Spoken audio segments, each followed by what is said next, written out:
What's going on? I'm Travis, the weekend golf guy, and we're here hanging out talking about LIV Golf tonight. Decided to do this little chat here because LIV Golf is all over. If you've been watching Golf Channel, if you're on YouTube, Facebook, the Twitterverse, I mean, wherever you are, this stuff is just popping up. So I've been quite obsessed with looking into this recently, and I hope that you've at least read a little bit about it. And if you have, I want you to share your thoughts in the comments section here. And as we're talking today, I'm able to display those comments live here, which is cool. So I'll just be able to share whatever you say in the comments section, whether you're on YouTube or Facebook. We're talking LIV Golf. Leave us your thoughts in the comments, and as we're talking about different topics, weigh in and share what you think, and we'll be able to display them live on the live graphic and have a conversation about them, just like we did right there. So if you're not familiar with what LIV Golf is, it's a competing golf tour, competing against the PGA Tour that's started by Greg Norman, and it's backed by Saudi money. And it's giving the PGA Tour some fits, and it's making fans like you and I super excited. So let's go into a little bit of details about what the heck LIV Golf is. First of all, it's a change of formats. It's both a team and individual golf series. There are 8 events. Um, 7 of those events are like what they consider the regular season, and the eighth event is a match play kind of round robin series that they have going, which is super cool. So there's individual points that are awarded through the first 7 rounds, or excuse me, 7 matches, and then on the eighth one, that's all teams. So pretty cool stuff. There's also team points that are awarded to the different teams, and we're going to get into some of those team names coming up here. They're a little bit outrageous, if you ask me, but we'll dive into what those are. Some pretty interesting stuff with the LIV Golf. I think they're taking a completely new approach. Of course, the PGA Tour is 72 holes, and if you make the cut, great, you get paid. But if you don't make the cut, you're headed back home, hang out with your family, and you're not getting paid. With LIV Golf, they're paying everybody. In fact, they're giving them enormous amounts of money, even just to show up, depending on who you are and what your stature is in the golf world. They're already paying you before you even tee off. But if you play in any event, you're going to get paid anyways, which I think is a huge allure here for this LIV Golf series. That's definitely different. One thing I heard over the past couple days was from a really good golfer named I think it's Andy Ogletree, and he won like the amateur championship, U.S. Amateur Championship. He played at I think it was Georgia Tech, and he did an interview recently on was it Matt Adams' golf show or something like that, and he was talking about how he's tried to get on the Corn Ferry Tour. He has tried to get on PGA Tour, and he's been struggling, so he's doing all these mini tours, and as he's doing these mini tours, he's playing crap golf courses. He's not getting paid anything. The entry fees are outrageous, and at the end of the day, he's not happy playing it. So when he got invited, he jumped over and tried this out. And I think uh, that's pretty telling that there's a need for a change at the PGA Tour. And we're going to talk in a little bit about some of the board members and things like that of the PGA Tour. And I've got a statement from Paul McGinley coming up that I thought really changed my mind on the LIV Golf series here, Invitational. So listen, if you're just joining us, thanks for watching. I see a few different people are watching on YouTube and on Facebook. Weigh in on your comments. Let us know what you think about the LIV Golf series here. Is it for real? That's my first question. Do you think it's for real? And is it going to stay around for more than 18 months? They're obviously backed by a huge amount of money, but in the comments section, let me know what you're thinking. Again, we can display your comment live and we'll actually answer it. And if you have a question about what LIV Golf is, feel free to ask it. If we don't know, we'll look it up. I've got my computer here. I've got a couple nice cold ones after the workday, and we're just sitting and chatting LIV Golf. So let's jump into a few additional details. Now we've covered it's a 54-hole golf event compared to a 72, which I think is pretty intriguing. We didn't cover that it's a shotgun start, which I think is also interesting. They're starting at 2 p.m. in the afternoon. They're going shotgun, much like you do if you're in a scramble or anything like that with your boys in the weekend. You do a shotgun start. And I think that's pretty interesting. There'll be lots of live coverage. One thing I noticed today on YouTube was that they did a live test broadcast. And I don't know if that was a mistake or it was on purpose, but they broadcast this out publicly instead of on like a test channel like you would do on YouTube or anything like that. And they're only broadcasting on YouTube. They don't have any contracts with any of the TV like Sky Sports, CBS, NBC, or anything like that. It's all being done on YouTube, and I don't know if they did it on purpose or they accidentally streamed that test, but they were going through all the graphics and things like that, and I found it to be pretty interesting. Again, leave a comment in the comments section. Let us know that you're watching, and let's talk about the players.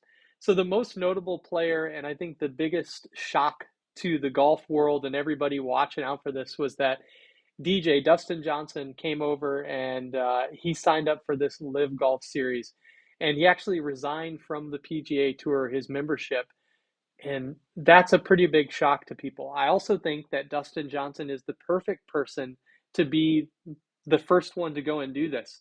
Almost nobody has given him any grief over it, unlike Phil, who has caught tons of hell for even talking about going to LIV Golf.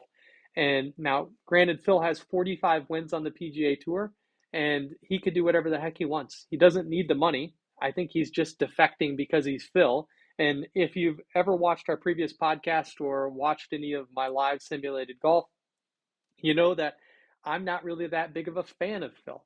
However, I think this is probably the coolest thing Phil has done in his career, that he's trying to start something new. And let me know what you think. Do you think Phil coming over to this tour is the right move for Phil, or is it not the right move? Is it something he should not be doing at all? I personally think it's pretty freaking sweet. You've got other players like Kevin Na, who honestly, who cares if Kevin Na goes and plays on this tour? He's not that interesting to watch. And you have Graham McDowell. Now, the interesting thing about all these different players is that they are all kind of saying the same thing, a lot like other media. If you play it, whether it doesn't matter what side of the fence you're on, but if you watch any news network, they have talking points. And a lot of these players are already showing that they're being groomed a little bit for these talking points to stay away from some of the discussion around Saudi, because this league is backed by Saudi money, oil money. They're staying away from all of that conversation. They're completely deflecting, and they're only talking about how they want to expand the game, how they are interested in playing golf. None of them are going into the nitty gritty details that I think all of the viewers want to see. But the big names here are really DJ, Phil, Kevin Na, and Graham McDowell. There's several others like Richard Bland and Andy Ogletree and some other cool names out there. And all of these are going to be surfaced here. They're already available on the interwebs if you go and do a little bit of research. But the team captains were also announced here recently. I think it was today. They were leaked, as well as the team names, and I thought that was pretty interesting. So let's go over some of these team names. Again, leave a comment in the comments section if you're watching and you have a thought about LIV Golf. Let me know what you think. Let's have a live discussion about it right now. But the captains right now are Dustin Johnson, Graham McDowell, Ian Poulter, Kevin Na, Louis Oosthuizen, Martin Keimer, Peter Uihlein, Philly Wonka, Phil Mickelson, Sergio Garcia, Mr. Kim, don't know how to say his first name, Taylor Gooch, and Wade Ormsby. I don't even know how you say his last name. Now, their team names are ridiculous. They are just, they're not that creative, to be honest. Dustin Johnson's team name is Four Aces. I don't know if that's a play on word to Four Asses. I don't know, but that's what it sounds like to me. Graham McDowell's team name is Niblix, which is some sort of Irish name for a heavy golf club, like a 9-iron. I did a little Googling on that one. Ian Poulter is the Majestics. It's probably the worst name, second worst name. I stand corrected. Second worst name in this entire team name format. Kevin Na is Ironheads.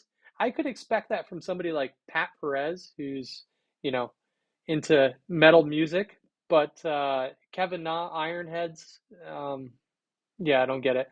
Louis Oosthuizen is Stinger, and their logo is just awful for Stinger. Somebody on Twitter said it looks like a colon, and I tend to agree. Martin Keimer, this is the worst name out of all these different team names, is Cleeks. No idea what Cleeks is. Maybe he was playing off the word click, or I don't know what he was going with. I hope he didn't pick it. It was just given to him. An absolutely awful name. Peter Uline is the Crushers. Pretty original there. Sounds like a T-ball league that would be sponsored from Dairy Queen. Phil Mickelson is the High Flyers, spelled with a Y. And now, again, not really sure why Phil has that name. If you had somebody different who enjoyed partaking in partially legal plants, High Flyers is perfect. But for Phil, not really sure what he's talking about there. I would have called us the Gamblers or something like that. Seems a lot more fitting with Mr. Philly Wonka. Sergio Garcia is Fireballs, maybe after his favorite drink. Mr. Kim's is Smash, like the Hulk. I like that one. Taylor Gooch is Torque, also not so bad.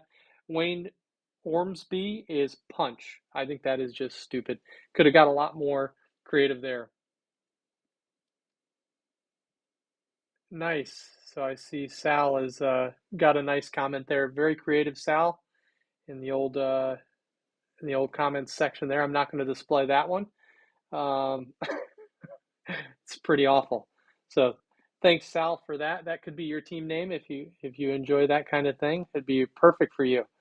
So yeah, these team names, I'm very intrigued by the team type concept and seeing how that all works out. I don't really know these players. A lot of them maybe haven't played together. It seems like the captains are the most popular people who have probably played with each other on the tour a lot, but some of these other lower name type people are going to be on their team, and I don't know what that dynamic is going to look like. I also honestly can't see somebody like Dustin Johnson being like the old team leader, go getter, and making it super exciting. One thing I was intrigued about with the teams is that apparently they're going to have a whole bunch of mics on the caddies and on the team, so you're going to be able to see this whole dynamic, which is very different than the PGA Tour. You sometimes get to hear what they're saying if the guy is close enough and you can hear him talking about the shot. But I'm hoping they get somebody like Colton Knost to go and encourage these people to be a little more creative, because if it's just DJ talking to his caddy the whole time, this is going to be a nightmare for the first broadcast. However, I will definitely be watching. Again, as long as you're not Sal, leave a comment in the comments section and let us know how you're doing. What do you think is going to happen with this golf league? Is it going to take off, or is it going to remain stagnant? If you leave a comment in the comment section, we're going to display it live, and we'll have a nice conversation. AK, I see you're on. What's going on, buddy? And yeah, I can't wait for you to watch it either. Let us know what you're thinking about this LIV Golf series. Let me know if you're going to be tuning in for one of the 3 days that it is live, and let me know what you think. All right. So one thing that I was watching YouTube, I was watching Twitter, watching all these different, pieces on. Oh, I displayed errands again. Watching all these different discussions and people talking about the LIV Golf series, and the one that actually changed my mind and gave me a little bit of an aha moment was when I saw Paul McGinley. he put out a statement. He was talking to somebody on Sky Sports, a couple different people on a Sky Sports show. And here's what he said. He said, it's disappointing that, a lot of players don't see the same, don't have the same view, and more importantly, don't listen to real business people, the boards and the various organizations around the game who are quite clearly all saying that this is not a good idea.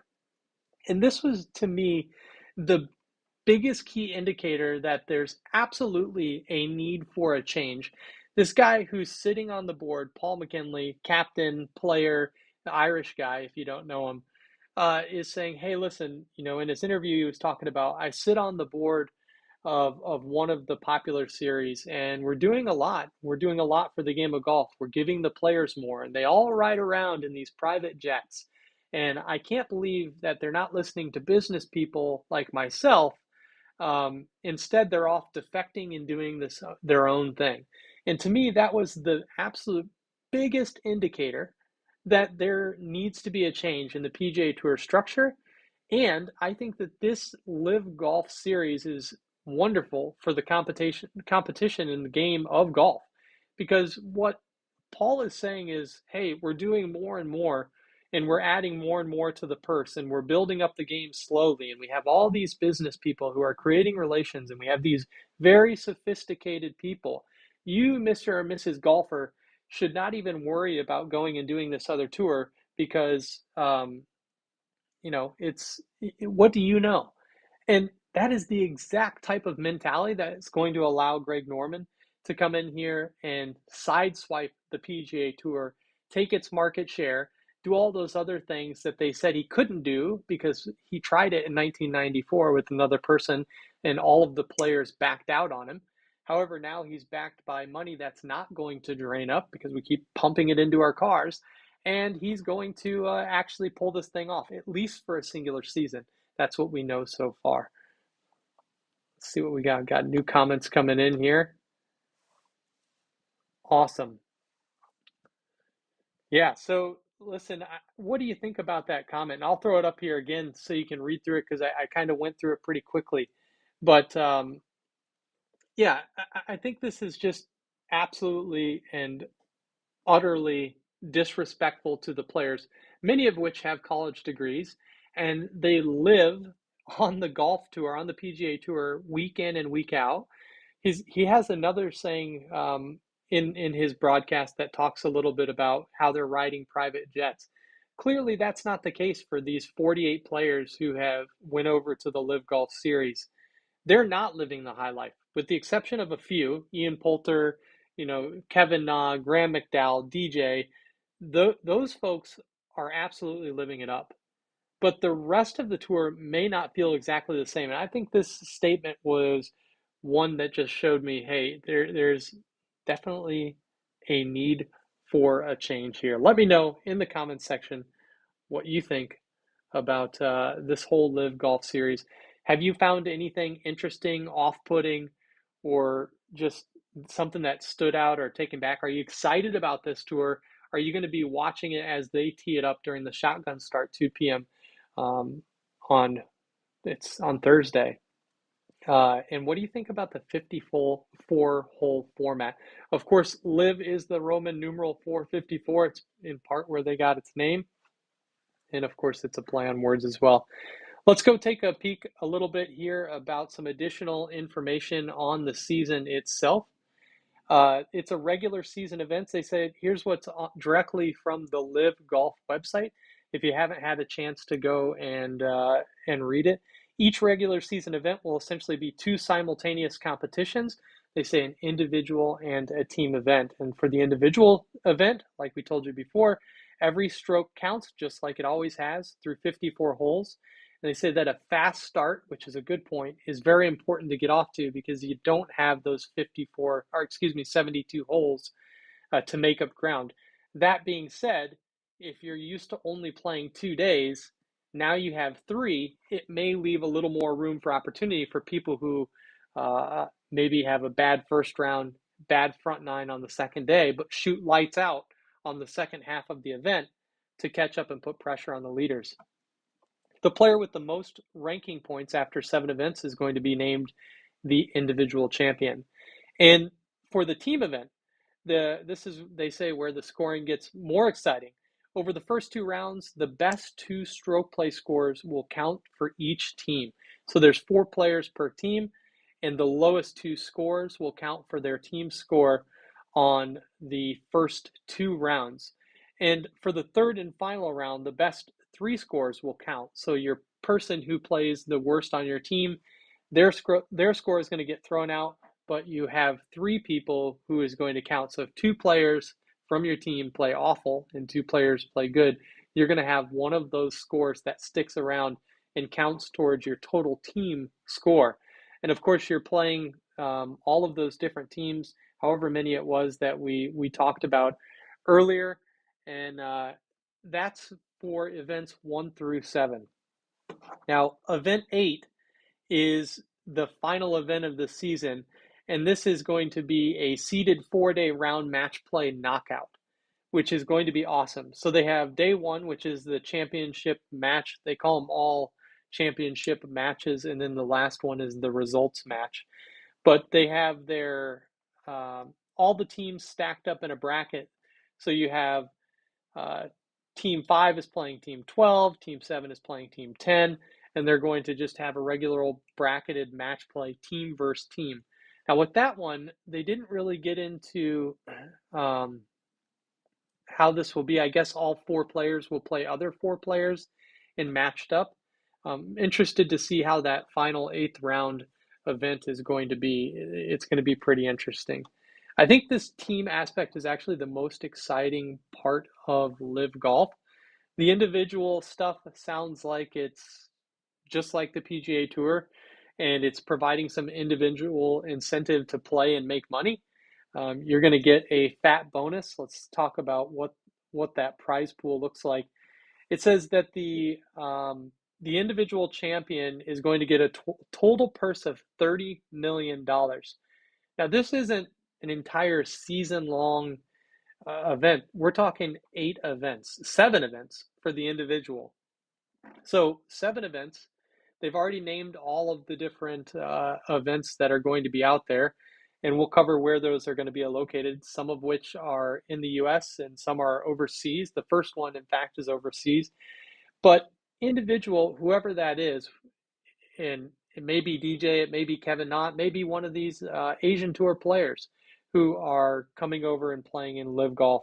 It might be one of the lesser known names who pulls this out. We really don't know what's going to happen, but we do know that the individual winner is going to get $30 million, which is incredible. Just to put it in perspective, each tour event is roughly around $1 million that the winner makes. And that's, to make 30 million, you're talking years and years and years of consistently winning on the PGA Tour, plus your endorsements to get to 30 million. This is happening all within a singular year for one person. That's more than the FedEx Cup, in which case you have to play lights out for a whole season. They're completely raising the bar for the PGA Tour to come and answer this. That's a tough one to answer. $30 million is a lot.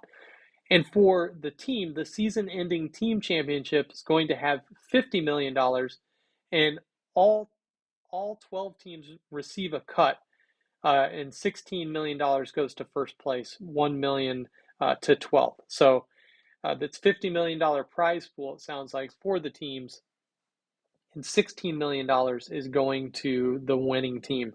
That's another huge chunk of change. So if you get drafted on a team, you suck, but your team carries you, um, you're getting a chunk of that $16 million, whether you played well or not.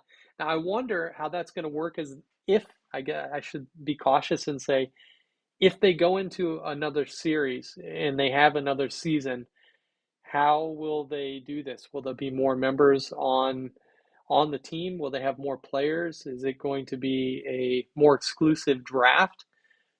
That'll be interesting to see. Right now, you get what you get and you don't get upset. There's only a few players that have defected from the PGA Tour, so you get who you can. And I heard somewhere earlier that some of these these teams were predetermined a little bit.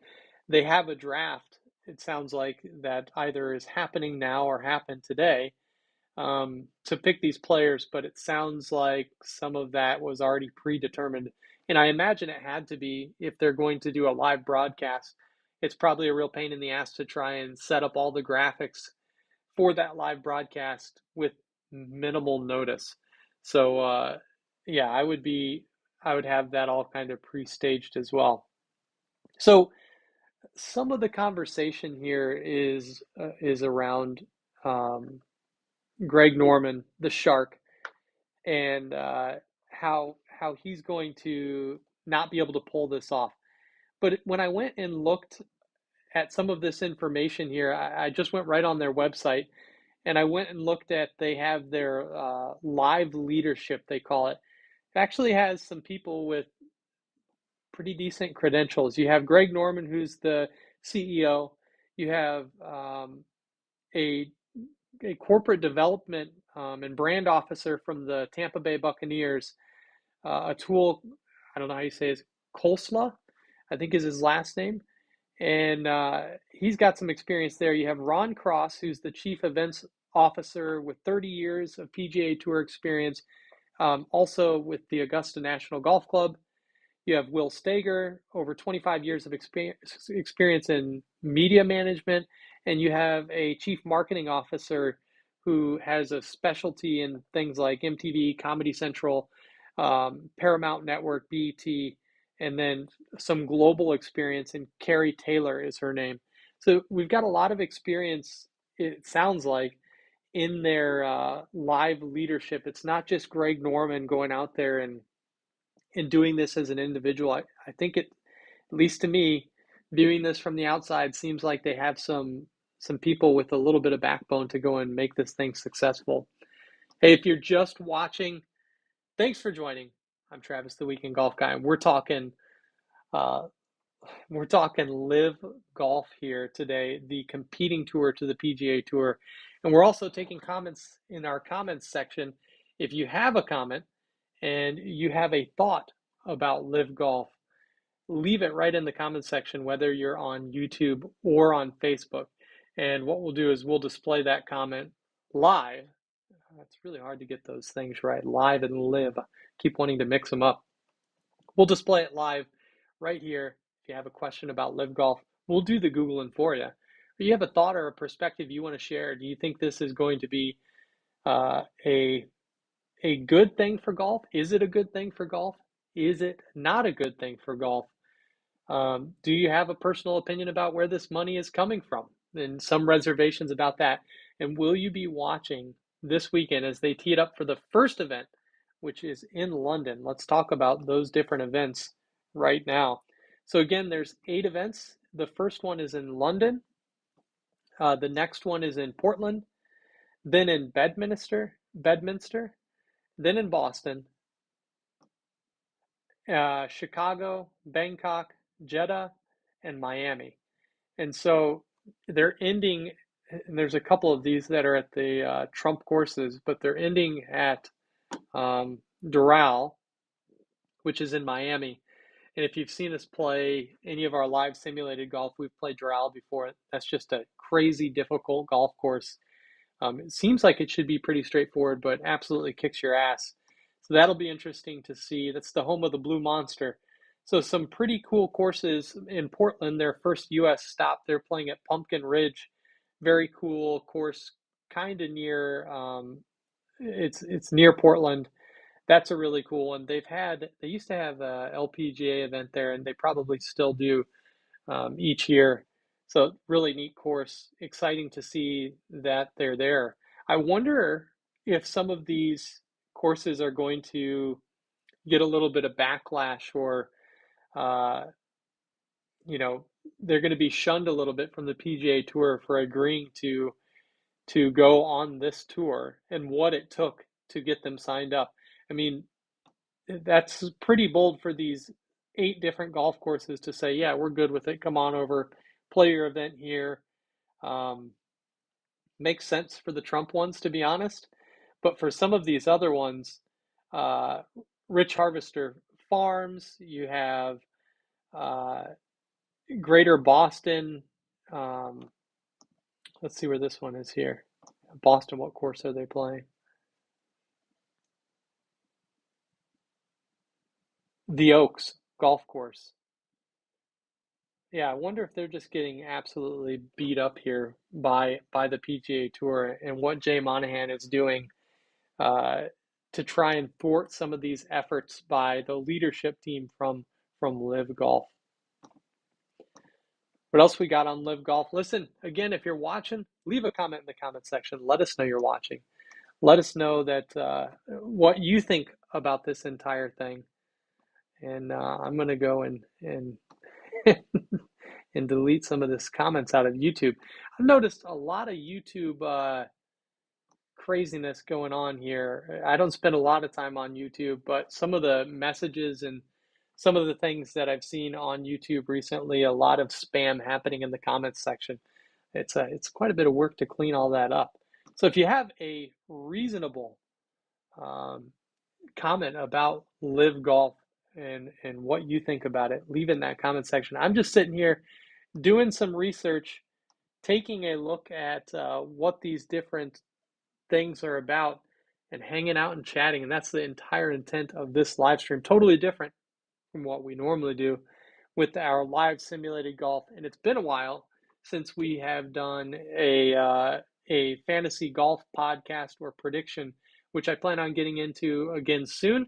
As you can see, we've got our new background after we've moved here. So it's been a couple years since we've done any fantasy golf predictions.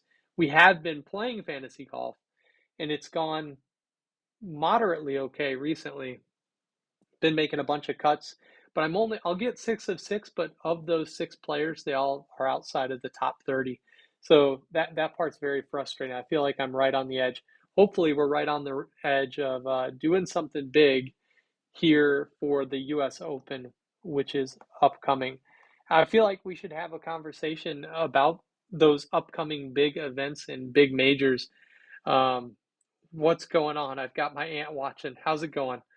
Um, the big events, the PGA Tour initially came out with this pretty serious stance on players who were going to go over to the LIV Golf Series. And they mentioned that if you go and play over in LIV Golf, essentially you're not going to be invited back to play on the PGA Tour potentially, or majors. And that was a little bit of their stance. And whether that was directly said or implied, I think if you read between the lines on a lot of the statements coming out from Jay Monahan, it was, hey, don't go play over there or else, we own you. And if I were a player in the PGA Tour, that would have pushed me farther away. It's that same mindset that we talked about earlier in the show with Paul McGinley saying, hey, we've got great business people on the boards. Listen to the business people. They know more than you, Mr. or Mrs. Player. It's that same mindset. What I think would have been a better way to approach this for the PGA Tour is if they just let it go. Yeah, go over there. Yeah, go explore this. Let it fizzle out. Take whatever LIV Golf is going to do. They're going to do something. I mean, they're kicking off here. They're playing this Thursday. So it's off of the ground. As many people said, oh, it's never going to work when it was the Saudi Golf League or the Premier Golf League or whatever it was. You had so many naysayers thinking it would never get to this point. Now that it's to this point, you've got the PGA Tour, the Golf Channel, NBC, all of these other people shitting their pants. And so we have to take them seriously. But the PGA Tour could have said, they could have used this as an opportunity to say, you want to go play over there? We're going to totally honor it. Come on back when you're ready. And if it would have, you know, if they would have done that, let it be open to the player, let him go take this money, let him go drain out that bank account over time, whether it's one season or two. Make some changes to contracts on the PGA Tour, which there are no contracts. If you think about any professional sport outside of maybe cornhole and bowling, maybe even those sports have contracts. The PGA Tour does not have contracts with these players. They're independent contractors. They're able to go and come as they please, And I think that's a huge misstep on the PGA Tour. Think about if the NFL essentially just had a group of free agents that was able to do whatever they want. Hey, you show up on Sunday, that'd be really cool. We want you to play. Where the PGA Tour, it's a little more willy-nilly. It's a little more free, but it still feels like they're owning over these players, and they're kind of lording over them, and they're threatening them to not go anywhere else, even though they don't hold contracts. They don't pay you to come to these events. If you work really hard, you grind it out, and you happen to have a big win, awesome, you have financial relief. But other than that, practice harder. And they have this whole, white collar and tie allure outside of them. Really, really great for events like the Masters, where there's prestige and honor, and you want to see some of those type of things. But for the rest of the events, the most exciting event of the entire year is the Waste Management Open. It's the only one that is like, yeah, that's freaking cool. You got fans acting wild.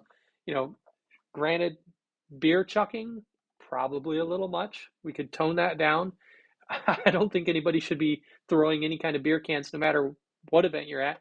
The only event where it's acceptable to throw anything is hockey, and you can throw octopus and you can throw hats, and that's it. Everywhere else, keep your garments to yourself.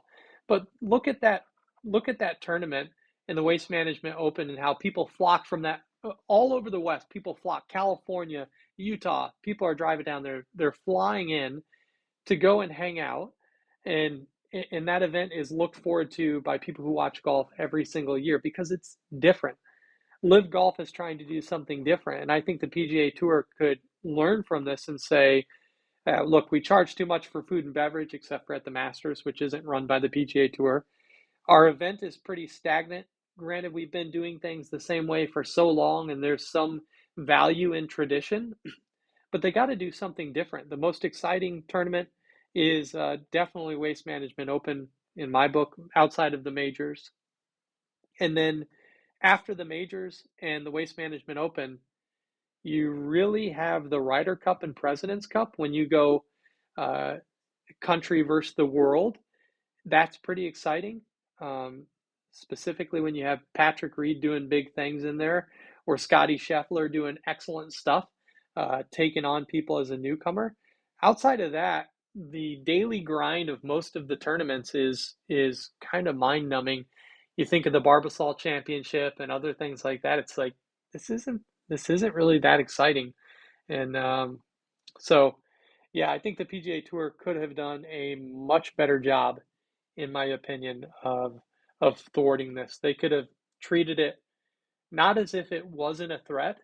Keep all of your boardroom bullshit to yourself and go and figure out how you're going to thwart this from happening.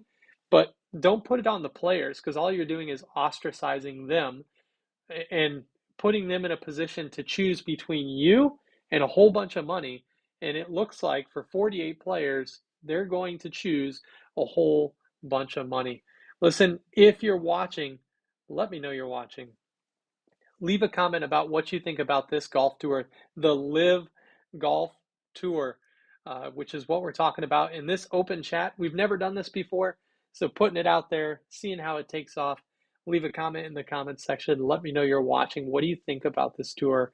Are you going to be watching it? Do you enjoy the new format, 54 holes as opposed to 72 holes? And tell me what you're excited about. If you think this team format is cool, if it is not so cool, you're not interested. Are you one of those people who's all about the tradition, or do you want to see a change? I personally want to see a big change. I think it's exciting for the sport here. See what else we got. I'm going to go take a peek around here. I'm going to go look at the team names again. The four aces, I wish what I should have done is pulled in some of their logos. But if you look at the fried egg on Twitter, they have a whole bunch of these different logos. And even though I'm not able to describe them, four aces looks like the Alabama Crimson Tide logo. Cleeks is awful. It's just a C with a golf club. These logos look like they were made by 12-year-olds learning how to use InDesign or something like that, or some sort of Adobe product. Iron Heads look like it's a Harry Potter logo essentially. Maybe okay there again. Stinger, it's like it's in the letter S and it has a scorpion tail, kind of, but somebody mentioned that it looks like a colon. Also, the colors of the Stinger logo are a light fleshy pink, which doesn't help. It doesn't help at all. Why would they have that? The Torque Golf Club, which the name Torque is okay, but um, it's just a letter T in a swoopy fashion. It's blue and yellow. I mean, these logos, if you look at like esports and things like that, they come up with some pretty creative logos. They've got samurais with swords or samurais holding controllers. And it's interesting because Live Golf on their website, you can buy, when you go to these events, just like the PGA Tour, you can actually buy packages. In those packages, you can buy different levels. You can sit on the 17th green and have beer and wine, or but you know they they're doing these whole events and tents and things like that, and one of the tents is esports.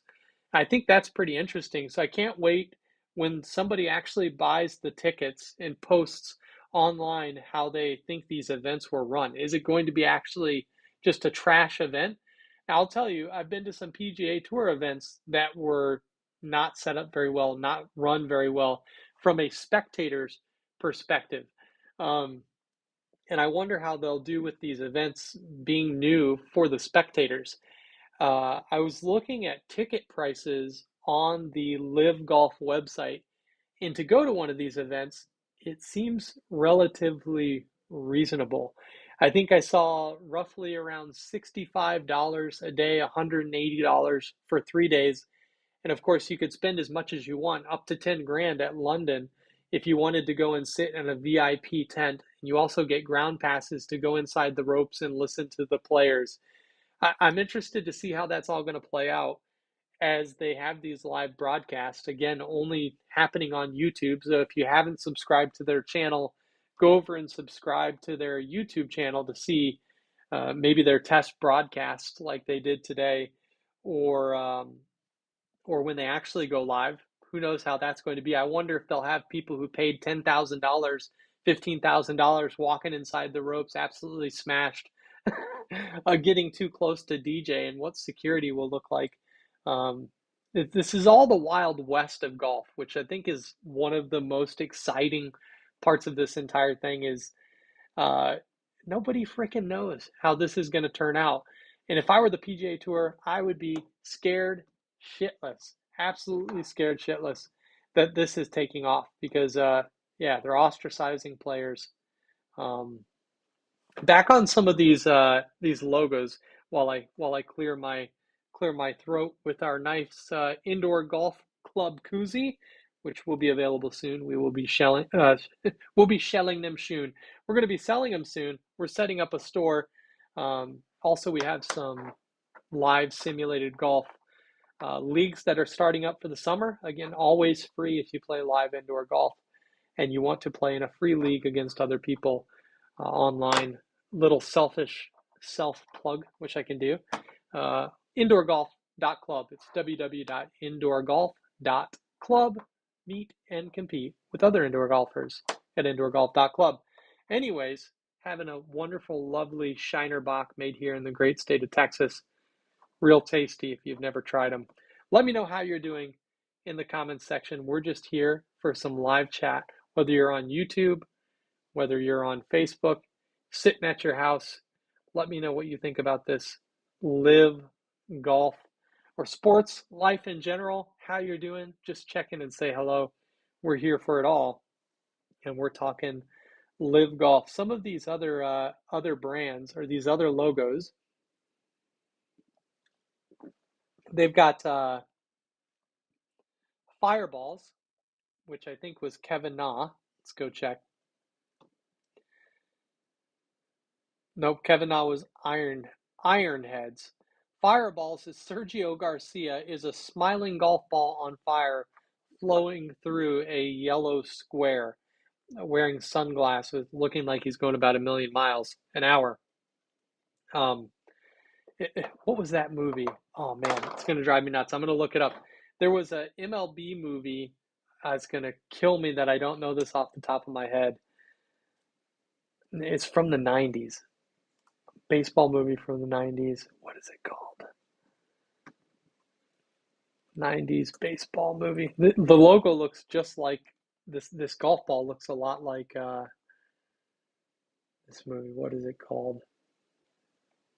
Yeah, Major League. The logo uh from this live golf team, what's it called again? Fireballs. Looks like something out of the movie The Major League from the 90s. It's just missing a mohawk, but it almost looks like they copied that a little bit, threw a yellow square around it, called it good. The the Majestics is by far the worst name. Yeah, it's one of the worst names. I don't know about worst name, but it's one of them. It's up there. These are all really bad. Cleeks is the worst. Majestics is bad, but is a six-pointed star. It looks like it goes on a tree topper. I really don't know what they were thinking. I'm hoping they get their hands around these names for the teams and the logos because they are awful. Granted, they just set up their YouTube channel either today or yesterday, so maybe they're also a little delayed on the logos. It's funny for a league that has so much money and attention and effort behind it. It looks like they're operating as if they're some sort of a startup, because these things are coming together kind of last minute. And I hope that means that for us as fans, the first event isn't trash. But you would think for a tour that's maybe you wouldn't think.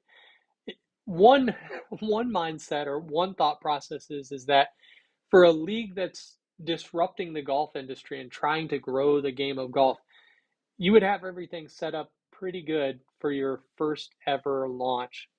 That being said, if it's really not about the golf, if this league is sports washing, as some people think it is, then you might not care or invest as much money in this. It's really about getting those players to defect and getting the big names. Either way, they're getting people like me to talk on YouTube and on Facebook for free. So this could all be a greater plan is, hey, let's go and flip this whole thing on its head. Who cares about the graphics and all that stuff? Let's get people talking as soon as possible. Damn the torpedoes, full speed ahead. That's looking like what they want to do. Now, if you're looking online, there is one logo that it definitely takes the cake, and that's of the Smash team.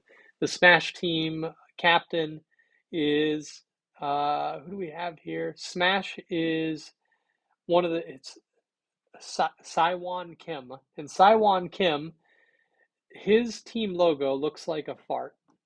That's exactly what it looks like. It's a puff of smoke with a golf ball going through it, but it looks like a fart. It looks like, and that's yeah, there's no other way to put it.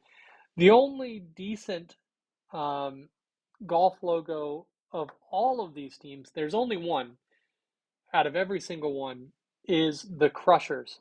So bad name, again, looks like a T-ball team that's sponsored by, or sounds like a T-ball team that's sponsored by Dairy Queen. Um, but their logo is actually not so bad. It's two cross tees with what appears to be a broken golf ball on top. The colors are nice. Um, the natural wood tees with a really dark blue. Of course, I like the blue. Wearing the blue, got the blue LED lights in the back, but it's that one's about the only one that looks decent. I can't imagine any of these logos going on something that would be merchandise. I, I, I just couldn't see maybe the Crushers one, but you wouldn't write like Crushers and proudly wear that around, unless you're maybe a younger golfer. For me personally, none of these logos look that great. If you're just tuning in and watching, let us know you're watching. Leave a comment in the comments section. We're able to display that comment live, whether it's from YouTube or Facebook, and we do that at a click of a button, and we just have a chat, open chat here. drinking a wonderfully cold, delicious Shiner Bock beverage after hours, and talking LIV Golf, the new tour that is um, disrupting the tour.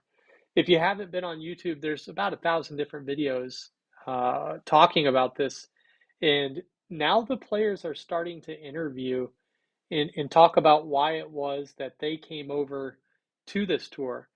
And I find their answers to be a little bit aloof, but pretty interesting. And there's a lot of people who are frustrated by their answers because they're just not coming out. What people expect is that you're going to come out and you're saying, the only reason that I did it is for the money. And what if that is just not the case? The money probably helps. I mean, guaranteed prize money. If you were to do that for any fantasy sports and like sign up, you're guaranteed to win something, we'd probably all be playing in that. It'd be sold out every single week. Think about going to work and not getting paid unless like you hit every single milestone. Pure performance. If everybody was a salesperson. So I think there's some aspect of the pay from this tour is better than the PGA, but it's guaranteed. And why wouldn't you go? I mean, you'd kind of be stupid not to, unless you're a top tier person who's always making the cuts. If you're always making the cut, if you're playing well, if you're Scotty Scheffler this year, if I were Scotty Scheffler, I'm not going to LIV. You're number one player in the world, won the Masters, you got a good thing going, and Scotty seems like the type of person who is, he's all about the country club vibe and that type of thing, and he fits perfectly with the PGA Tour. He's great for the game, and he seems like he represents himself as a gentleman. But if you're Ricky Fowler and you're not playing so good, why wouldn't you leave? I just don't understand. So I guess a question, if you're watching right now, and I can see some people join, um, leave a comment in the comments section here. Who do you think is going to defect next from the PGA Tour? Is it going to be Ricky Fowler? Is it going to be Bryson DeChambeau, another prime candidate for going on this tour? He hits bombs. He was recently injured. He's taken time off. Other than his chase for the majors, I don't really see why he would stick around in in the PGA Tour. It doesn't make a lot of sense to me.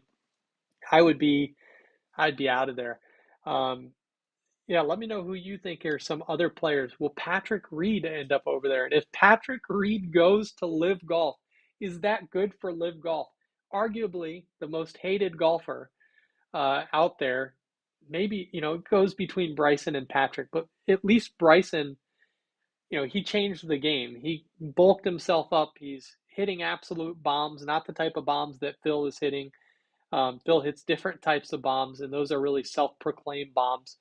But Bryson is driving par fours and doing things taking lines that nobody else thought possible, making the tour change how they think about it.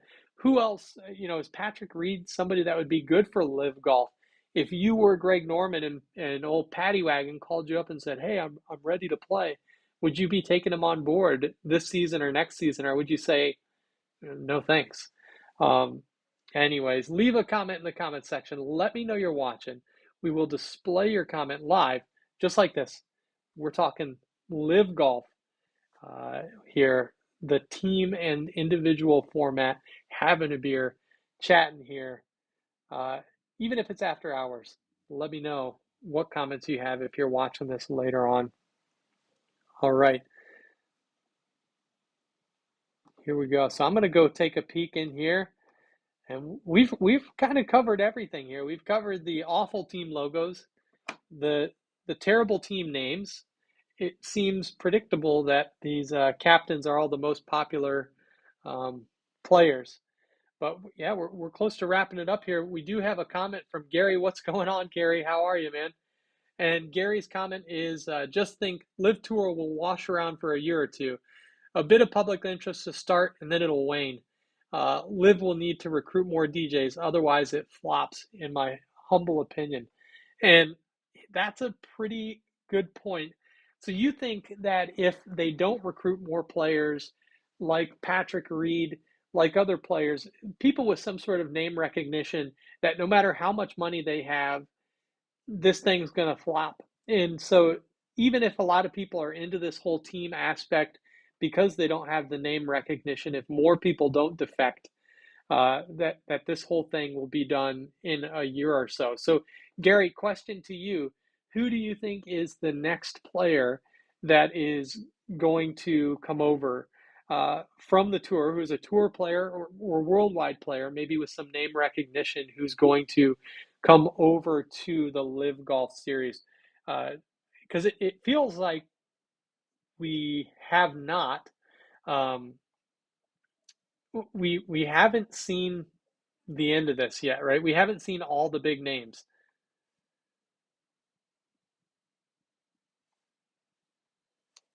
Yeah, so let me know who you think is going to come over next. What big name player is coming over? So, and this is a good question here. Why would you pay? I think you mean paid top dollar to only watch 48 players. And I don't know if you mean as a fan, why would you pay to only watch 48 players as opposed to 100 players lining it uh, up each week? So I'm not sure if I totally understand your question. But if I do understand it correctly, yeah, I'm not sure what you mean there. Expand on that one for me. Possibly Luke Donald. I haven't heard that. I haven't heard that name at all, but that's a really good guess, and I feel like he would be the perfect person to come over. Um, what are your thoughts on Patrick Reed? Does he come over, or does he stay PGA Tour?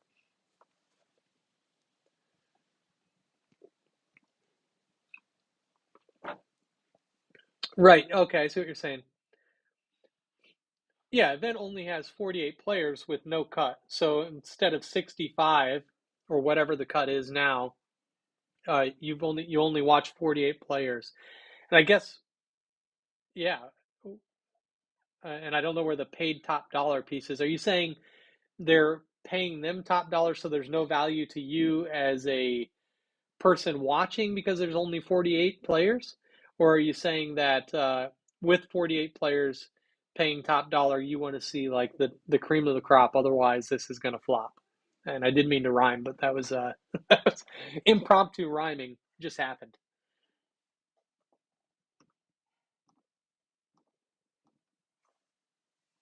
Again, thanks for the comments. To keep them coming. This is exactly what this is all about. Captain America stays on PGA. Yeah, yeah.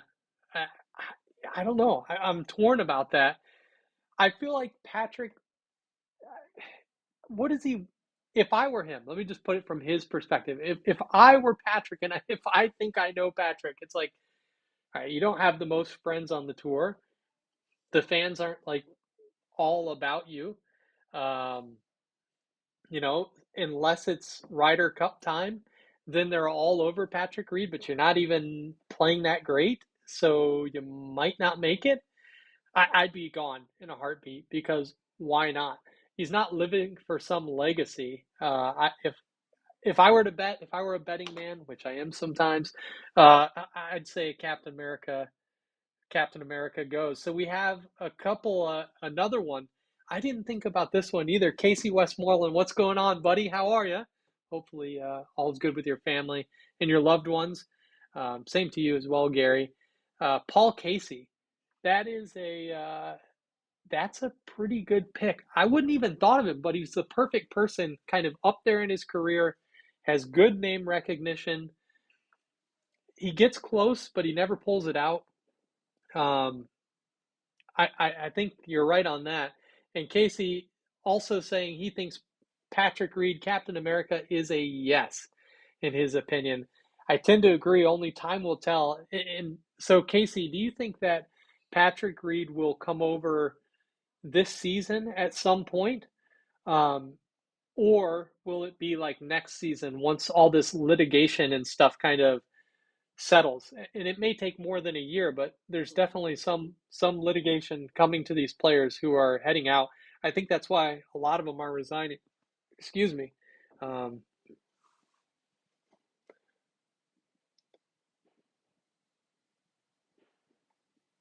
I see what you're saying now, Gary. Yep. So you're saying, Gary says, I got European Tour events pre-cut Thursday, Friday, see 144, 156 players and see loads of golf. There's great value in that. I understand. I get what you're saying. So you're seeing the 48 same people over and over. Um, Maybe it's not as exciting for you as seeing 160 players between the tours playing. That makes a lot of sense. So I definitely get where you're going with that, and I tend to agree with you from that perspective. If they don't get some bigger names, um, uh, yeah, you can't play with low level names and continue to success. The other option is that maybe they only had 48 players who committed, so they had to cap it at the number to make the teams even. But next year they'll open that up. Maybe they have 100 players or something like that. They Who knows what could happen if they start or if they keep this kind of money up. Who knows what we'll see. PR, so in response to our question we asked Casey, you think maybe he'll come over next year, he'll let Liv shake out the bugs a little first, and then we may see him next year. See, I feel like this is the perfect time. That's a great point, by the way. I feel like as a player, if I were to go take a chance and I had any inkling at all that I thought maybe I would want to go, I'd want to be the first one off the ship because think about it, you have the most negotiating power right now. However, they don't need to turn a profit. So if they don't sell out all the tickets, who cares? They're just pumping money into this. I think they have $2 billion stacked up for this thing to keep going right now, and they can turn that spigot back on, pump out a little more dollars if they need to. But this is it's not about money. So if they could if I were a player, I would be jumping ship right now because you have the most leverage to get the most dollars. And then you take a chance. If the litigation comes out in your favor and you're able to play on the PGA Tour because they find you're not actually contracted, hey, you got the most value and it's only going to go up from there. I was one of the first 10 big names if you're Patty Reed or DJ, right? As opposed to coming in a year from now after, if this works out, who knows what will actually happen, but let's say it works out. If this works out and you come in next year and you've got competing names that are bigger than you, well, now you're off trying to negotiate to leave the tour and you've got other names competing against you. This is, to me, this seems like the prime time. If I were a player and I didn't shoot 100 on average like I do, then I'd be jumping ship just for the dollars alone. Legacy, whatever. The legacy part of this will work out. It's definitely a historic uh, moment in golf, and it's definitely different than 1994 when Greg Norman tried this before. Man, I am all about the rhymes today. Totally unintentional. When Greg Norman tried to do this before, um, it fell through the cracks. We didn't have the internet like we do now. We didn't have all these different social media platforms. There wasn't the same press or pull. In fact, until LIV Golf came around, most golfers, probably including myself, didn't know that there was another tour that tried to start up. Um, so, yeah, I didn't know about that. Maybe you did, maybe as an avid golf fan, but I had no idea. So I think overall this is great for the game. Gary with another comment here. He says only 48 players in 12 to 16 groups, all starting on different holes. Can't see you'll get to see much golf, to be honest. That's also a fair point, especially with the shotgun start, right? You've got everybody playing all at once. How do you watch those different groups all tee off at the same time? Now, it's not scramble though. So you're going to have a lot of big names, maybe all the captains tee off first.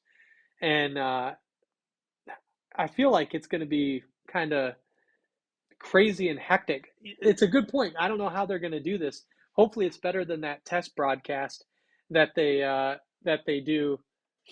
Um, Hopefully, it's better than the test broadcast that they did earlier. I was on YouTube and I was typing in LIV Golf, and all of a sudden a test stream popped up, and I was watching it, and I posted it actually on our Facebook and on Twitter. And they were going through the different holes, and you could tell they were testing out all their broadcast stuff. They had music pumping in the background, and players were actually out there hitting. which was cool to see. But it didn't seem like that was supposed to be public. It should have probably went to a test channel. Um, yeah, so that was pretty interesting. Hopefully, they're broadcast savvy. That was intentional and not an accident. Since then, that video has been archived, and I wasn't able to find it when I went back and looked earlier. But they did have some pretty cool graphics that they were displaying, and they did a live stream for over 90 minutes. Um, which was cool. So they had some cool graphics. Like you, I'm interested to see, but skeptical. How are you going to cover so much golf in such a short amount of time? The other piece of this, Gary, is personally, I'm excited that they're not playing on Sunday because Sunday is the best time to watch the PGA Tour. So you've got Thursday, Friday, Saturday. That's excellent. If my days are correct, maybe it's Friday, Saturday, Sunday. In which case, just more golf to watch. So Saudi money going to Sadin Golf. All these guys are multimillionaires.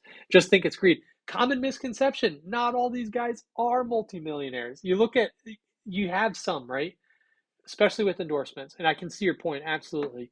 You've got you've got DJ. Does he need the money? Really? No. Does he need it? Absolutely not. He probably has a pretty high price tag with the tote bag he carries around with him. She's got some taste that's probably quite expensive. But do you need the money? No. Is it greedy? Potentially. Would you take 30 million, $120 million if somebody showed up to write you a check? And the other thing is that not that I'm in any kind of defense of where the money comes from. Let me put that quite clearly. However, I think about the things I buy each and every day. And if I actually knew where these products were being funded from or what type of investment groups were, building my computer, or where these things came from, electronics or my golf clubs or golf balls, and who funded those groups to get that seed money, I think we'd all be a little taken back. And maybe that's what we all need to do is think about this in that way. And I think that's absolutely a perspective. I saw what's her name? Paige Spiranak, however the heck you say her name. She posted that she wished that all the players would just say exactly why they're doing it, which is the money. And maybe that's true. It'd be hard to say no to any kind of money. But the fact is that not all of these players are multimillionaires. You have people like Andy Ogletree, who is not a multimillionaire, who's scrapping it out there, trying to fight, and was one of the best amateur golfers in the United States, which says a lot because the U.S. has a bunch of them. Um, I can see his perspective on why he would go do this as well. And if you look on YouTube, he has an interview again. I think it was with Matt Adams, and they talk a little bit about this where he said, I tried to reach out prior to signing up for LIV Golf. I tried to reach out to the Korn Ferry Tour and say, let me on, just let me play a couple events. And he mentioned in that interview that if he would have gotten that chance, excuse me, he likely would not have went to LIV Golf, but he saw no other option. He's playing mini tour events as a person who could potentially win on the Korn Ferry Tour, like any of the Ferry Tour players can, or any of the PGA Tour players can every week. Is it more probable to have the DJs win? Sure, but all of those golfers, it's such a slim margin between the winner and the people who make the cut. I mean, um, I get his point. I see why he did it, and I'm sure other people have reasons why they would want to do why they'd want to defect as well. Maybe it's something different than the money. I couldn't imagine being put in that position to make that choice for my family. Hey, I can go play this and potentially lose my legacy with the PGA Tour, um, but yeah, I don't know. It'd be a hard position to be in for sure. Let me know what you would think, Casey Westmoreland. What about Tommy Fleetwood? Man, that is a good question. Thoughts on Tommy Fleetwood? Let me think about it. He was one of the players I was thinking about the other night. I was listening to a Twitter Spaces that Pat Mayo did, and they were talking about players, and Tommy Fleetwood came to mind, which is a weird thing to think about. Just before you go to bed can lead to awful dreams, so don't do it. But Tommy Fleetwood would be another player. He's like He hasn't been playing that great. He's got a ton of name recognition, and this is guaranteed money.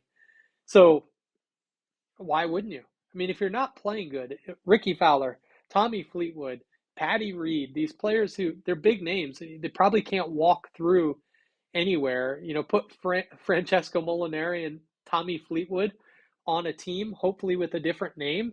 That would be fire. I mean, think about it. That's a bromance I'd be down to watch. What do you think, Casey? Do you think he's one of those guys who would be good for LIV Golf, or is he better suited on the tour? He's not motivated by money. Okay, so Gary says Tommy's a no, because he's not motivated by money. He's more of a legacy guy. I could see that as well. Very very similar to like Scotty Scheffler. I would be blown away if Scotty Scheffler ever went and tried anything like this. He just same with like Jordan Spieth, Rory McIlroy. They wouldn't go at all. So I saw a couple of things. I want your guys' thoughts on this. Tiger obviously not playing at RBC, and he's not playing at the U.S. Open either. And he says it is because he's healing up. Do you buy it or do you not buy it? Do you think it's actually because potentially there's still negotiations going on? Greg Norman tweeted, he said that he offered him almost $1 billion to come over and play LIV Golf.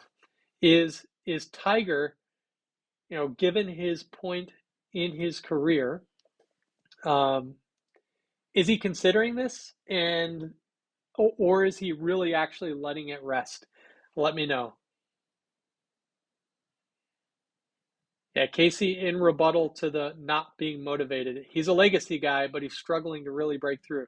I totally agree. When push comes to shove and like, hey, I got to feed my family, legacy, does that matter when you got to put bread on the table? So I kind of agree. This is a great debate. I mean, there's so many ways to look at this, and you guys bring amazing perspectives into this conversation, maybe diabolically opposed in some cases, but this is what the whole golf fandom is looking at right now.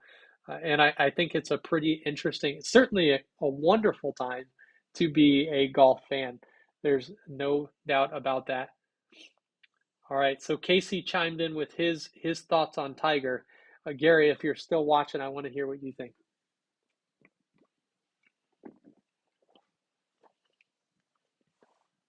All right, Tiger won't go, says Casey. So Casey saying Tiger's not going, and then his follow-up comment here, and the kind of reason for that is that he doesn't want to jeopardize his legacy, or maybe that the chance of beating Jack. And Casey, that's an interesting point because I feel like, again, I act as if like me and these people are boys, but just from the outside perspective, it almost seems like Tiger is chasing majors only, right? He's not worried about career victories. Um, that doesn't really matter to him. He's really only worried about majors. So, does part of your thought process of why he won't go tied to the fact that you believe that the USGA and these organizations that run the majors um, aren't going to allow people like DJ to play in them? That's my first question. Do you think that the majors are going to allow people who have defected uh, to play in the majors? And then my second question is, if that's the case, if if they really take the hard stance and say, nope, you're not going to be able to play majors. You played on LIV Golf.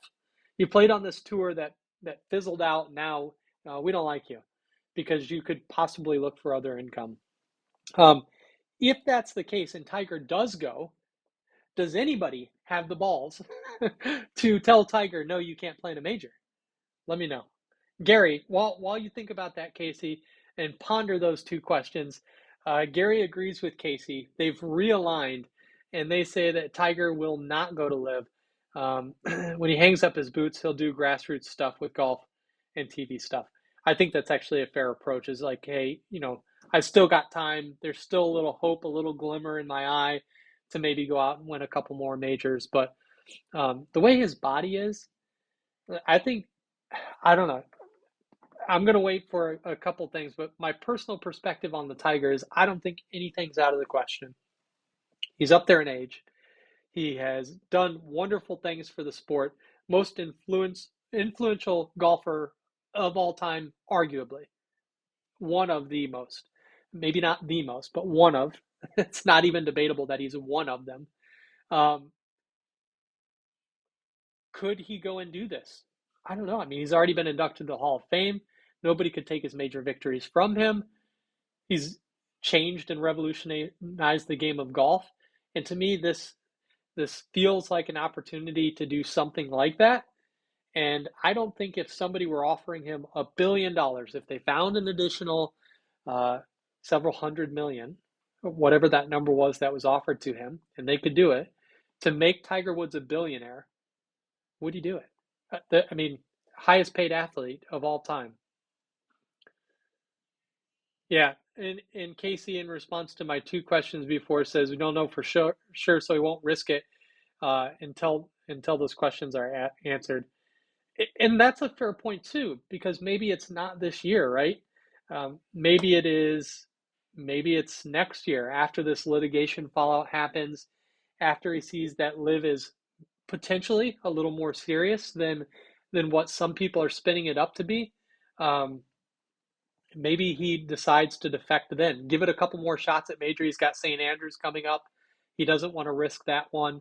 He goes, if he wins at St. Andrews, cool. If he doesn't, maybe he hangs up the boots and says, I'm going to put on a different pair of shoes and head over and play in this LIV Golf thing.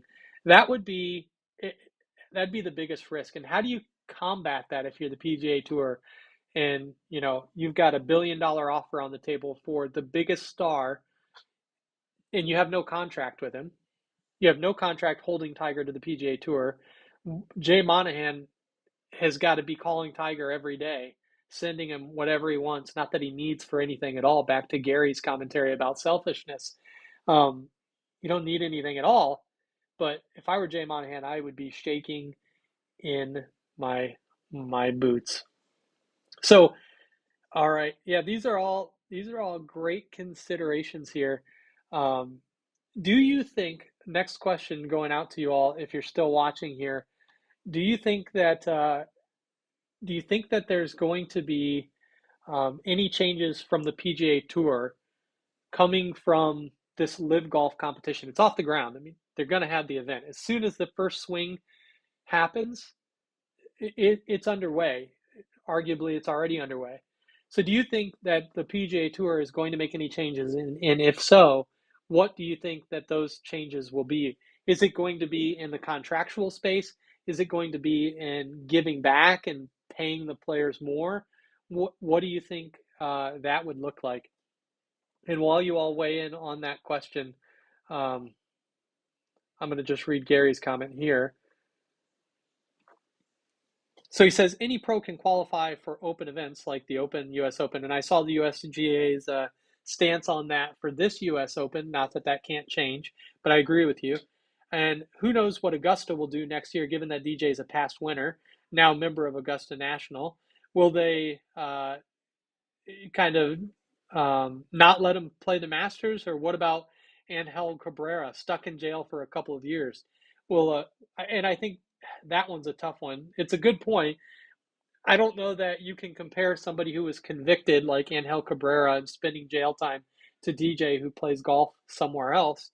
Not sure if that if that's a apples to apples comparison, but who knows what Augusta will do. One point that I thought, and I think it was Pat Mayo or maybe Jeff Feinberg or somebody brought up, is that if there's any group that's going to lead the way, it's really probably Augusta. And I think all of the additional um, groups, whether it's USGA or any of the leagues, they're going to kind of follow suit with what Augusta does. And I bet there's almost no decision that happens until the Masters next year for a lot of this. And Casey, to your point, maybe at that time next year, springtime next year, we find out more players who are going. Legal stuff will have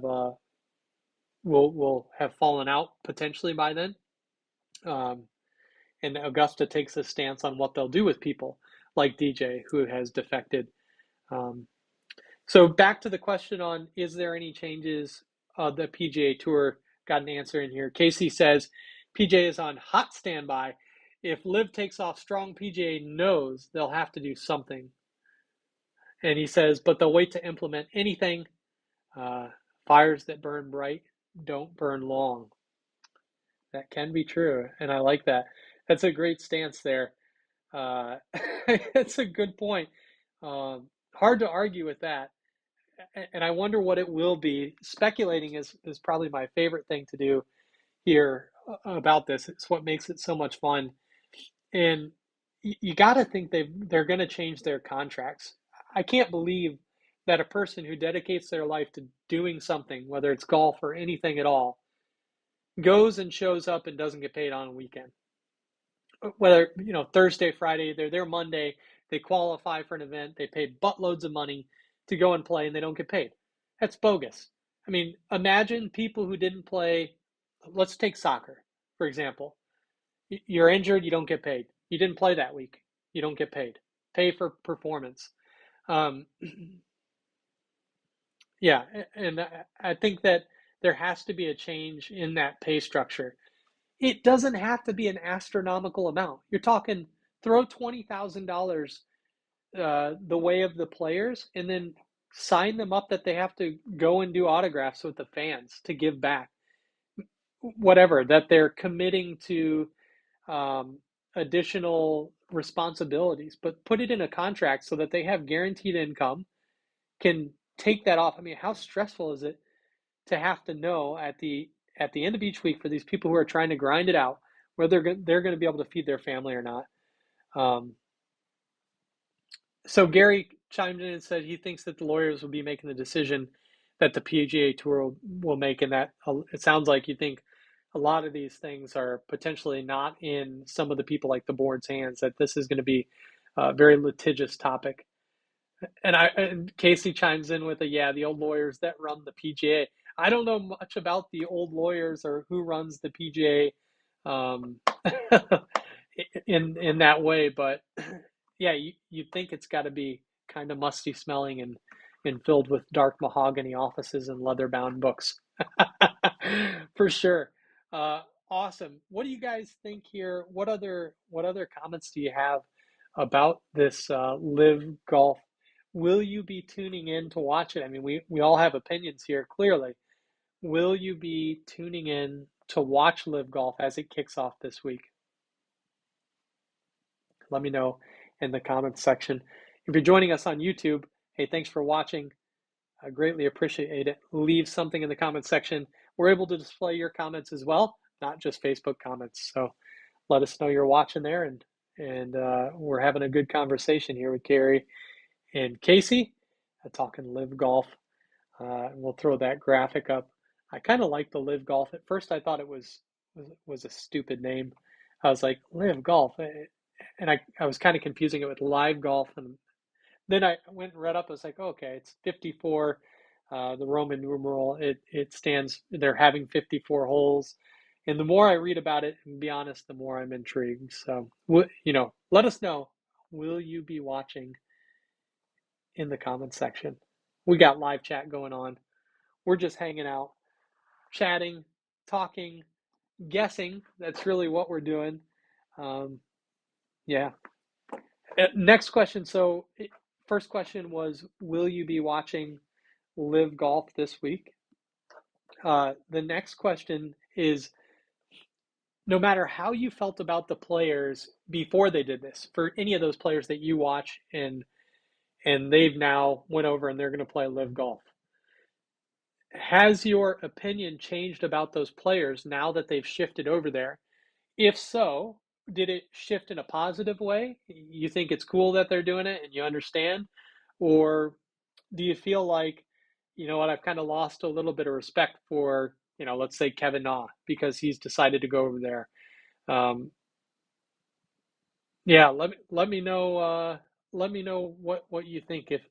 If you've lost a little respect, it's kind of null. I don't really care what they do. It doesn't matter. You know, uh, yeah, not my monkeys, not my problem type thing, or did you gain some respect for him and you think this is cool? I'd do the same darn thing, trying to make a few million.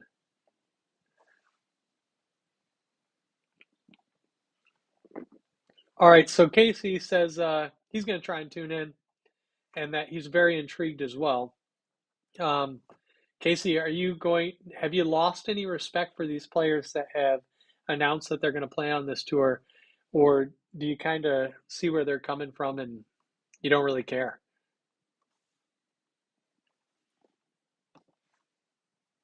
So we've got some new people watching. Hey, let us know that you're watching by commenting in the comment section. This is an open chat. We're getting your opinion on LIV Golf. Um, Pretty interesting time to be a sports fan. Definitely. Not at all.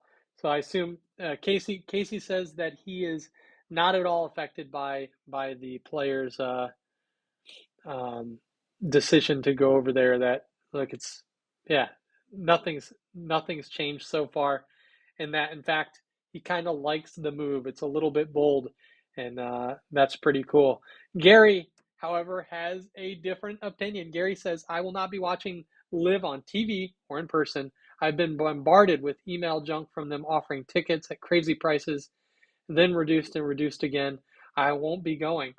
So it sounds like Gary, at some point, uh, you had to have signed up for an email.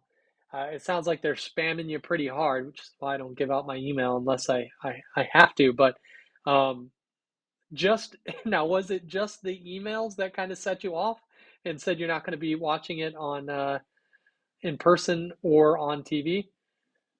Yeah, you'd rather watch Bern Langer clean up every week on Seniors PJ. So you can't argue with that. What a freaking long, I don't even know how you say it, what a long career and just a freaking animal. Bernhard Langer is pretty awesome. This is an interesting perspective here. Casey brings up the PGA Tour is still very much the old boys club, and it needs to make moves to be for a younger generation. And I don't even know if it's just a younger audience. It could be a more diverse audience. And I mean diverse in thinking. I'm not talking about diverse in color, and I'm talking diverse in geography and diverse in thought. You know, there's a lot that's changed in technology, which allows people to connect with VR and all different types of things that the PGA Tour isn't capitalizing on. I will say the TrackMan, the Shot Tracer, is some of the coolest crap that's come out on the PGA Tour in many years. Um, but I think you're right that this is kind of we've always been doing it this way. And even some of the rhetoric that you hear from PGA Tour officials or talking heads on the radio, you see that they're kind of commenting about legacy and stature and all of these things that are very like, make you puff up your chest but don't have a lot of content behind it. It's okay, yeah, I get my name on a plaque on a wall and in the Hall of Fame. This is the time of the internet. Nobody's going to forget that DJ won the Masters, for God's sakes. Like, he hasn't lost a legacy. Um, but he can be, what we're finding out pretty quickly, people can be ostracized, and it's almost like the PGA Tour cancel culture, which is something that I don't really love. Um, I'm not a big fan of that. Uh, just That's what I said earlier in the show. If they would have taken a different stance on this, and they would have said, "Yeah, go do what you want to do. I don't really give a shit what you do. Go over there, DJ. Come back when you're ready." That would have been a much stronger, less scared stance. But it seems like they've got these guys shaking in their boots. Or if every event was waste management would be a start. Yeah, I agree. That's what I was saying. The only times that I get excited anymore, really, I like when it's a close Sunday. You've got three people tying the lead. Of course, any of the majors are always excellent because they mean so much. The players is another one that I like watching. But outside of those events, you, as a golfer, at least a viewer, in my perspective, I like watching Waste Management Open because there's tons of shenanigans going on, and I really enjoy watching Ryder Cup, President's Cup stuff. Right?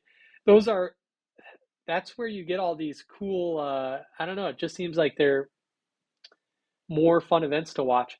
And if they could start to treat every event similar to that, not charge $18 for a beer, um, I think that would kind of have the younger generation, as you put it, Casey, more engaged. And this is another thing. If the PGA Tour started going outside of the events and not to like these WGC events, which honestly are not my favorite, but if they started taking events elsewhere, more events in Europe, more events in Asia, to different, more exotic places, I think that's another way to do it. Then again, that kind of goes against the waste management. I just can't see a rowdy crowd somewhere in Japan, right? It's a very different culture. Um, yeah. So here we go. So Gary, I love that, man. You're bringing a wonderful perspective in. Gary says, "I'm going to put the cart among the pigeons here." Last year, the European Tour became the DP World Tour. Yep, and more money from Saudi or whatever. Could the Live mix with DP World and really rattle the cages of the PGA? That that is that is a absolutely awesome perspective. I love how you stepped outside of your yeah, these guys keep sending me shit mail and I don't want anything to do with them, to kind of think differently there. That was man, that is a really good point. Is you have the PGA Tour and the DP World Tour tightly coupled together, working harmoniously. Actually, if you didn't see earlier, I'll throw this graphic back up here. Paul McGinley said earlier, and I kind of covered my face there, I got to lean, but Paul McGinley said in an interview that he was doing with Sky Sports that, you know, we've done a tremendous amount of work, and he feels like the first time ever um, he the the PGA Tour, the DP World Tour, whatever European Tour, RNA, all that stuff. These boards are really aligned. They're even bringing more events out into Europe in other locations. Um, but Gary, you bring up an excellent point. I'm going to throw it up here again because that's a big risk. You have the DP World Tour, which has some market share in Europe doing events, and you have LIV Golf, which is funded, heavily funded, and risky. Do you, as a group, as DP World Tour, do you defect and go and join up with LIV Golf? Um, I'll tell you what, from my opinion, that certainly would make DP World Tour more exciting. I watch a couple of the events because where I live, they show up earlier in the day, and they're on generally before PGA Tour. So I'll watch like Martin Keimer go and freaking lose it. But the events just aren't as exciting. There's not quite the fan base. I don't mean that as a dig, but maybe it's the announcers. I don't know. It just kind of it's not quite the same for me personally as a fan watching the DP World Tour as it is the PGA Tour. And I think that if you brought and went and shook up some of this new format with teams and a little bit, you know, you can even kind of see in the logo and the colors of LIV Golf, they're like brighter and vibrant and just have a different feel about it than the old guard. Um, that's absolutely a risk to the PGA Tour if they join forces. And honestly, that's the first time that I've heard that perspective brought up in anything that I've been watching or listening to. I haven't heard anybody bring that up. So this is that is interesting. I couldn't. It's hard to imagine or wrap my head around. Absolutely a unique perspective. Um, something I you got to think that the PGA Tour is looking at this from all angles, and given the amount of brains that they have on the board and all of this alignment and harmony they have, they've got to be doing some sort of risk analysis here. And maybe just maybe Gary, they haven't thought about that one. And who knows? That is an excellent point. Um, Well said. Very good. Listen, it has been an hour and a half of chatting, and this has been freaking awesome. It's a really cool conversation talking about live golf here, live chat, just chatting about what the possibilities could be. Um, but it's about time to hang it up here. My voice is getting hoarse, and I can smell dinner cooking. It smells pretty good. I got my door shut, but it's smelling good, making my stomach rumble here.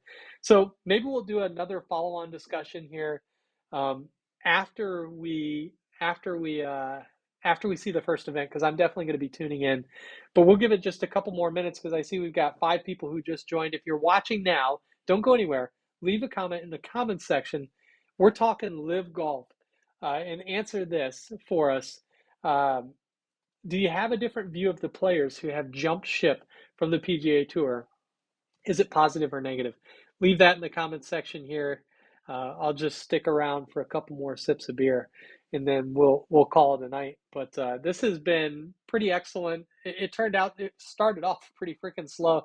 I thought I would just be chatting with myself, but you guys are uh, are bringing in some excellent questions.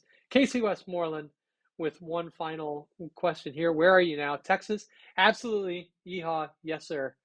I did move down to Texas and enjoying it. So got out of the West Coast and down here closer to family. Missing the Northeast, I will admit, but happy to be close to family. And I hope the same for you. Hope everything's good with you and your family, and you're out there getting some lessons from your golf pro in your house, because I know she's probably kicking your butt by now.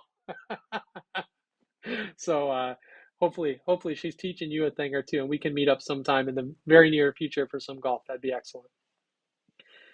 All right, so Gary says ultimately there will at some point in the future be a global tour, but that'll only happen if parties PGA, DP World Tour, and all get enough of the golf pie. So you're saying it's interesting. So you're saying with a World Tour, everybody's got to get a chunk. That it has to be harmonious. That it can't be this takeover from Live Golf.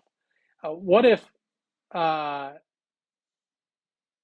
what if what if Live Golf, just throwing it out there, what if Live Golf, because they're already positioning themselves as that World Golf Tour. They're not located, this isn't the DP World Tour, which is, yeah, call it whatever you want, doesn't have that much traction because they're being held down, from my perspective, by the PGA Tour. They have the most talent. Uh, they have, that's where everybody wants to be, the biggest money, the biggest prizes, and of course, the prestige. But if Live Golf can come in and they can take some of that talent, which I think was one of your points earlier, unless they, and maybe it was Casey's, if they if they don't get the talent, it's going to flop, right? But if they do get the talent, do you think there's a chance Live Golf um, can can be that world tour? Maybe they don't need permission from PGA. Maybe they don't have to get a piece of the pie. This is pretty disruptive so far. If they can keep it up, maybe it burns out, right? I liked Casey saying whatever it was about bright fires burn out quick, or whatever you said. That was the first time I've heard that saying, by the way. It was excellent. I'm gonna have to go back and look at the comments section. Uh, and Gary, I think you're talking about the the with the group of the simulator guys coming out there and playing. I actually didn't know it was in November, but it sounds awesome, and I appreciate the invite because you probably will kick my ass, and that's okay. But that's fine. If you're already talking trash though, that means you got to give me strokes if I get to come out there. I'm going to see what I can do about getting out there in November. I do love Phoenix, and Phoenix golf is absolutely excellent. We should get around in on the simulator live soon though, and continue this good conversation for sure. Um, I think I'm going to play this weekend. Certainly, we'll be playing this weekend. We'll probably play live. I like to do live. I don't know. It's just fun, more fun. Interesting thing about live simulated golf, I've noticed. I've been playing live solo lately, and I've just been sucking it up, man. But then when I play somebody online, I play better. So maybe the competition is uh maybe that's what I need. Yeah, good point. Hope it doesn't go the way of boxing. Just everybody's a champion. That's another risk too, is you get all these different tours competing and it's just convoluted and nobody has ownership. But that might open it up for the fourth, a newcomer to come in and take the cake. I don't know. Definitely will speak to Miller on the invite there for Phoenix. I know the chat's happening. I'll jump on there. I'm not on Discord a lot anymore, to be honest, but I will start being on it a little more, especially when these free leagues kick off. Again, shameless self plug, indoorgolf.club. It's a website that I built. Free golf leagues, simulated golf leagues for E6 Connect. We play on GS Pro, FSX Pro, and TGC 2019. We even have a league that does all of them. Summertime for simulated golf, pretty slow. Most people are outside um, and losing golf balls in the woods, and I can totally respect that. It's hot as shit down here, so playing indoors during the summer makes a lot of sense. Winter's actually better. Uh, and so if you're interested in playing free golf leagues, we will never charge. It's never going to happen. There will not be any kind of charging. Mark it here on this video. No charging for golf leagues. Go over, sign up, register at indoorgolf.club, and then sign up for events. We have 3 posted that are happening at the end of this month. They're only 9 holes, summer events, summer leagues. So 9-hole events. If you've got, what does it take to play 9 holes on the simulator? 25, 30 minutes. If you got 30 minutes to spare, want to get some points and some recognition, go and sign up for them. Pretty awesome. Hey, Gary, 2 a.m. there. Man, you were a real trooper. You made this show freaking worthwhile. Without you and Casey here, it would have been off an hour ago. So thanks for the good conversation as always. And I look forward to getting beat on the golf course and on the simulated golf course. Have a good night. Take care, my friend. If you're just watching or joining in, hey, I think we're going to close this down here. This was one of the best live conversations we've had. It's our first one doing it here on Weekend Golf Guy on YouTube and Facebook, doing a multi-stream. Let us know what you thought about this broadcast. If you're interested in more things like this, I'm happy to connect with you all in chat. This is probably one of my favorite things to do. We haven't had the live comments like we have on our live simulated golf, but it brings in a whole another dynamic that we got to figure out how to do. So um, awesome. Casey, have a good night. Everybody else, see you later. This was our LIV Golf chat, streaming on Facebook and YouTube. Be sure that you follow us on Facebook and subscribe on YouTube. That way you get notified whenever we're live. And hey, until next time, hit them straight. And I hope you all have a wonderful rest of your night. And I can't wait to hear what you think about this tour after it actually goes live. Hopefully, it's not a huge failure because I want to see more of this. Have a good one, y'all.